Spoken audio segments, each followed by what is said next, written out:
আমরা কতক্ষণ থাকবো এই জায়গায়? কতক্ষণ থাকবো?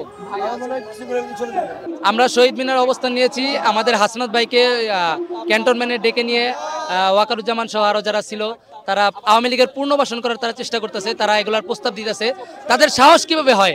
আমাদের 2000 ভাইয়ের রক্ত এখনো, তাদের পরিবার এখনো শোক ভুলতে পারে নাই।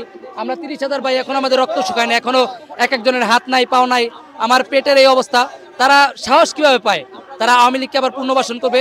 আমরা শহীদ মিনারে আসছি আওয়ামী লীগের নিষিদ্ধ করতে আর শেখ হাসিনার ফাঁসি। আমাদের দাবি এই দুইটাই, আওয়ামী লীগ নিষিদ্ধ আর শেখ হাসিনার ফাঁসি। দ্রুততম সময়ে শেখ হাসিনাকে দেশে এনে তাকে ফাঁসির আওতায় আনতে হবে, এটাই। প্রধান উপদেষ্টা কি কারণে বললো তা আমরা জানি না, তবে উনি যা বলেছে এটা ভুল বলেছে। এটা আমাদের রক্তের উপরে বেইমানি করা হচ্ছে। তিনি কি কারণে বলছে, তিনি শিক্ষিত মানুষ, আমরা জানি না। তবে আমরা চাই সে তার বক্তব্য ফিরিয়ে নিক, সে এই জন্য আবার বলুক যে আমরা না, যা বলছি তা ভুল হয়েছে, এটা করবো না। আমরা শেখ হাসিনাকে দেশে আনবো, ফাঁসি দিব এবং আওয়ামী লীগকে আমরা ব্যান করবো, সে যেন এই কথা আবার বলে। আমরা আজকে বড় ভাইরা বলতে পারবে কতক্ষণ অবস্থান করি। আমরা কতক্ষণ থাকবো এই জায়গায়? কতক্ষণ থাকবো?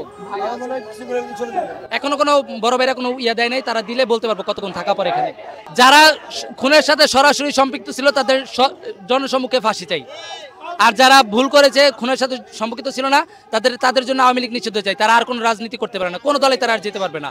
না, একদমই উচিত না, তাদের ডাইরেক্ট ব্যান। আর যারা খুনের সাথে সরাসরি সম্পৃক্ত ছিল তাদের সোজাসুজি ফাঁসি, জনসম্মুখে ফাঁসি। আমার নাম মোহাম্মদ শাকিল আহমেদ, আমি এখন পিজি হাসপাতালে আছি। বৈষম্য বিরোধী ছাত্র আন্দোলনে আহত, গুলিবিদ্ধ।